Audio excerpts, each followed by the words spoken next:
Vocês lembram que lá no ano passado, quando eu fiz 13 anos, eu indiquei 13 livros pra ler antes dos 13 anos? Bom, agora eu fiz 14. Parabéns pra mim! E hoje eu pensei em indicar 14 livros pra ler a partir dos 14 anos. Porque essa idade, querendo ou não, abre muitas portas para classificação etária das leituras. Você já tá com uma maturidade um pouquinho maior para entender certas coisas que antes te impressionariam muito. Então, vamos lá, vamos conhecer a minha filha. Olá, pequenos e grandes leitores, como vão vocês? Pra quem ainda não me conhece, eu sou a Bel, eu tenho 14 anos. Sim, gente, meu aniversário. Não sei quando vocês estão vendo esse vídeo, mas meu aniversário é dia 13. Palmas, palmas, efeito de palma, produção. E hoje eu vou fazer diferente do que eu fiz ano passado, que eu indiquei 13 livros pra ler antes dos 13 anos. Dessa vez eu vou indicar 14 livros pra ler a partir dos 14 anos.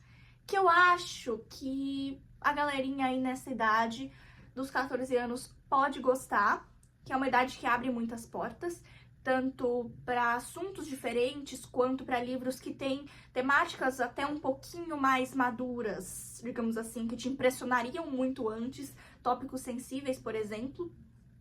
Então, veremos aqui, eu tentei contemplar tanto os gostos das meninas quanto dos meninos também. Mas se vocês sentiram falta de alguma coisa, podem comentar aqui embaixo que eu indico aqui pra vocês, tento buscar aqui na minha estante. Vamos lá, mas não antes de você deixar o seu like, se inscrever aqui no canal se ainda não é inscrito, compartilhar esse vídeo com os seus amigos e me seguir lá na rede vizinha para mais indicações. Agora sim a gente pode começar.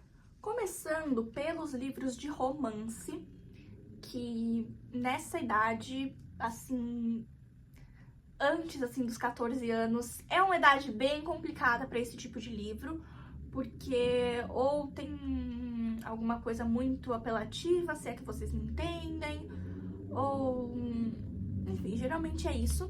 Mas eu tenho alguns aqui que não tem, ou tem muito pouco, aquela coisa que se você não gosta dá pra você pular, ou não tem nada de quente picante. Primeiro de tudo, De Volta aos Anos 90, eu sempre falo desse, que é muito pouco conhecido, mas eu adorei.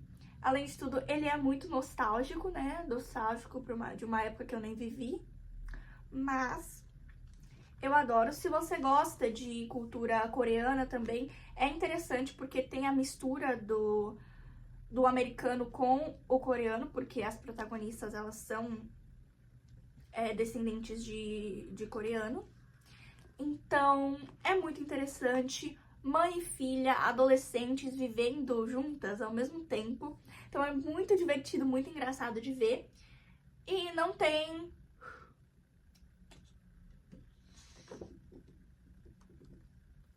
excitações. Se é que vocês me entendem, né? Segundo, temos a Bela Rosalina. Esse é um reconto de Romeu e Julieta, que fala sobre uma personagem citada muito brevemente. Ela nem aparece na história, ela só é citada. Peraí, que eu esqueci um daqui. Ato 2, cena 3. Como sendo a mulher que Romeu amou antes de Julieta. E aqui a gente percebe que Romeu é um boy lixo, então é muito interessante pra você, porque nessa idade, principalmente pras meninas, é muito importante a gente começar a perceber aí quem que é confiável e quem não é, quem que é boy lixo e quem não é. Tem que começar a prestar atenção nisso, e esse livro, assim, muito interessante. Maravilhoso, maravilhoso. E nós temos também a duologia Divinos Rivais e sua continuação Promessas Cruéis. Hypado, mas é bom. Eu gostei bastante. Se você gosta de romantasia, né, aquela coisa romance com fantasia, e de enemies to lovers, né, inimigos pra love, love, love, você vai gostar bastante de Divinos Rivais. E esse tem um pouquinho de... mas pouquíssimo, não é explícito e nada que você não consiga pular se você não gosta. Se você é igual eu e não gosta dessas coisas, só pula. Bem mais tranquilo. Eu adoro esses, um dos poucos hypados que eu gosto. Mas cá estamos, né, as indicações de romances pra essa galerinha aí nessa idade. Um livro de mistério, mas que também é contemporâneo, é protagonizado por adolescentes, assim como nós. Manual para Boas Garotas. Esse também é hypado, mas é legal. Tem as sequências, né? Tem 3 livros e um prelúdio. Eu não li o prelúdio, eu só li os 3. E é muito interessante, é uma investigação que a gente acompanha, feita por uma adolescente que está determinada a desvendar um mistério de anos e anos atrás. E eu acho muito interessante. Tem romance, mas é fofinho e não picante. Eu prefiro quando é fofinho, não... Nesse livro aqui, nem tem tanto. Mas é muito legal, é bom pra quem gosta de um livro que te prende até o fim, sabe? Que você fica querendo acompanhar e saber e tudo mais, não sei o quê. É uma recomendação perfeita. Se você gosta de poesia e de coisas filosóficas, seu momento chegou, é sua hora de brilhar, tamo junto, bate aqui. Tenho aqui algumas indicações pra essa galerinha. Cartas a um Jovem Poeta, é bem profundo, essa edição aqui que eu tenho tem tanto as cartas escritas pelo Hilke, quanto as cartas do Jovem Poeta, do Franz Capul, eu não sei como é que fala o nome dele, mas eu já fiz uma resenha bem completinha sobre esse livro aqui, acho que em 2024, não me lembro, mas tá por aí, vocês podem procurar. E ele é em formato de cartas, então ele acaba sendo rápido, mas ele é bem profundo, ele aborda questões muito, muito, muito interessantes e eu queria reler porque eu não lembro de quase nada. Porque eu vou lendo um livro atrás do outro e aí eu acabo esquecendo algumas coisas. Nós temos esse daqui, é pra nós meninas nos sentirmos poderosíssimas. Todos os livros da Amanda Lovelace. Esse daqui é da série As Mulheres Têm uma Espécie de Magia. Mas eu já tenho todos dela, eu acho que são todos. Toda menina deveria ler Amanda Lovelace uma vez na vida, pra se sentir muito poderosa. Só atenção aos gatilhos, se você não gosta de temas sensíveis. É bem implícito, porque são poemas autobiográficos, inclusive, então eles retratam um pouco da vida da autora.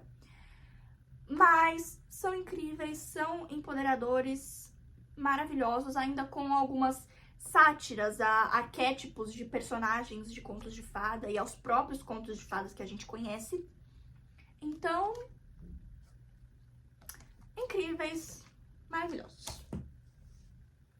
Temos assim, esse daqui é uma indicação bem curiosa. Eu não sei se... ele é um livro muito pouco conhecido.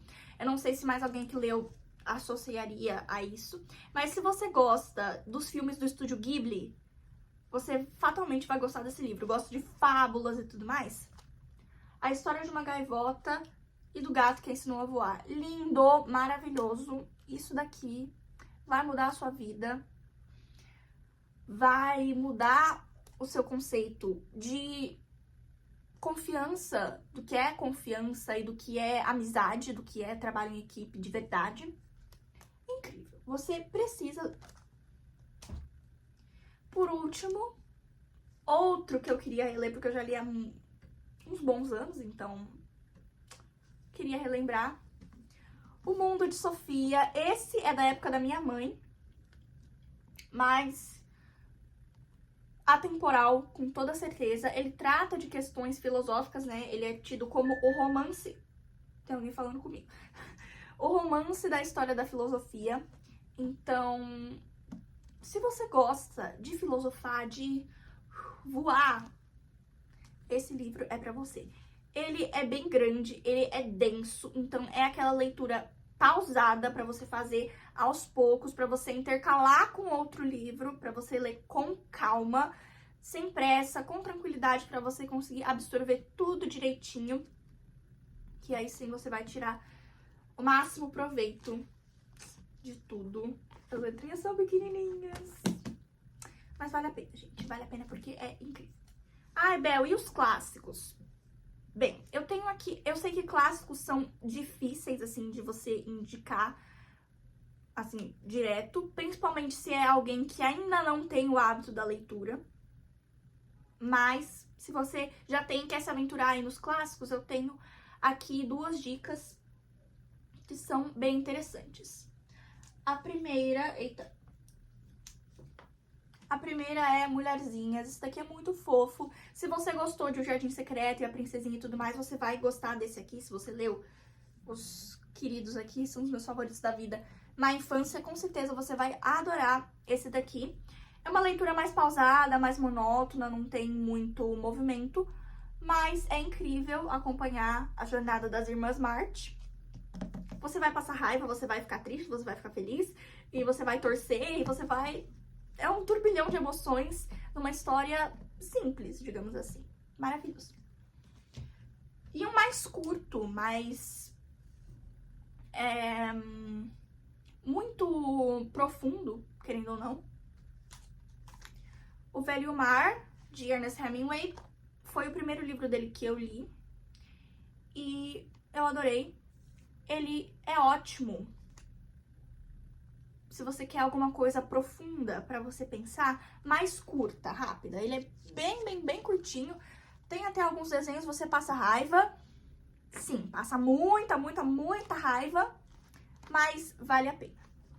Me perdoem, gente, se eu tô sendo muito vaga, mas é porque eu acho que todos esses livros aqui tem resenha ou bate-papo aqui no canal. Então vocês podem procurar, se vocês querem algo mais detalhado, podem procurar as resenhas. Aqui eu vou só dar a minha opinião mesmo, assim, bem rapidinho, falar os motivos e é isso. Agora eu tenho 2 indicações, que uma delas é de um livro histórico, né, com um contexto histórico, e a outra é de um romance distópico, digamos assim. Então, um se passa no passado e o outro no futuro. E eles têm eles são meio soco no estômago, mas são interessantíssimos para você entender as relações humanas, a história, como somos manipulados muitas vezes. A Jovem Bailarina de Auschwitz, é muito importante que vocês procurem a Jovem Bailarina de Auschwitz, a versão jovem, porque existe só a Bailarina de Auschwitz e esse é muito pesado, muito mais, assim, intenso, porque não é a adaptação, esse daqui é a adaptação da própria autora para o público mais jovem. Ele ainda é forte, ainda é um grande soco no estômago, mas um pouco mais sutil, assim, menos... Se é que vocês me entendem, né? Ele é uma história real da própria Edith, que viveu, né, sobreviveu ao Holocausto durante a Segunda Guerra Mundial. Então, conta que todo o processo, como foi, né? Ela foi levada lá pro campo, depois ela saiu e tudo mais, como é que foi tudo isso, toda a jornada dela tá aqui. Então, é muito interessante a gente ver, porque a gente aprende na escola uma visão muito de fora, a gente não tem algo muito imersivo, é tudo mais fatos, relatos assim, foi isso, foi aquilo, não sei o que, é tudo muito acadêmico, muito pesquisa. Isso daqui é de fato um relato de alguém que viveu tudo aquilo na pele, que vivenciou e sentiu de fato tudo. Então, É intenso, é forte, atenção aos gatilhos, mas muito interessante. E o outro é A Biblioteca do Censor de Livros. Eu falo que é um romance distópico porque ele se passa em algum momento do futuro indeterminado, numa sociedade extremamente autoritária, que aqui as pessoas não têm nem nome. É o censor de livros, a esposa, a filha, né, a pequena, o velho, a livreira. Ninguém tem nome. Pra você mostrar que a sua identidade perdeu importância. Agora as pessoas são robôs. Existem os censores de livros que ficam vendo ali a censura, eles não podem interpretar. Ficam banindo as histórias, não podem interpretar. Imaginação infantil virou transtorno e as crianças que são diagnosticadas com isso, os pais acabam levando a culpa, acabam sendo acusados de negligência parental por oferecerem histórias para as crianças. O maior absurdo que eu já vi na face da Terra, mas é muito interessante a gente analisar tudo isso, né? E qualquer semelhança com um governo autoritário não é mera coincidência, né? A gente que estuda sobre isso na escola, muitas vezes. Aqui, ó. Agora, se você gosta de ficção científica, Flores para Algernon. Esse livro é maravilhoso. Experimento de um homem com uma deficiência mental bem grave. O mesmo experimento feito num rato chamado Algernon, por sinal. Pra deixar ele inteligente. Mas a custo de quê? Tem muitas reflexões muito interessantes. É um livro todo escrito em relatos médicos, como se fosse um diário do próprio protagonista. Então ele mesmo escreve ali, você acompanha aqui no começo ele escreve tudo errado e aí ele vai melhorando, ele vai ficando muito inteligente e começa até a questionar muitas e muitas e muitas coisas. Então isso daqui, gente, ó, pra você ficar pensando durante dias e dias e dias. Para os amantes de não ficção, O Infinito em um Junco, que é um livro sobre a história dos livros. Ele contempla Alexandria e Roma Antiga. Incrível, maravilhoso. A escrita da autora é maravilhosa. Não é aquela não ficção acadêmica, pesada e tudo mais. É leve, é fluido. Você consegue acompanhar toda a história do surgimento dos livros. Por aqui, ele tá todo amassado, todo anotado. Eu fiz 2 bate-papos com meu pai. Estão aqui no canal, só vocês procurarem. Incrível, maravilhoso, leiam, porque assim, se você quer saber a origem disso aqui, dessa maravilha que temos em mãos hoje, leia. Então, pessoal, essas foram as minhas indicações, o que eu indicaria para os leitores de 14 anos, tanto a partir de 14 anos, né? Tanto os que estão começando, quanto os já mais experientes. Espero muito que tenham gostado do vídeo. E até a próxima!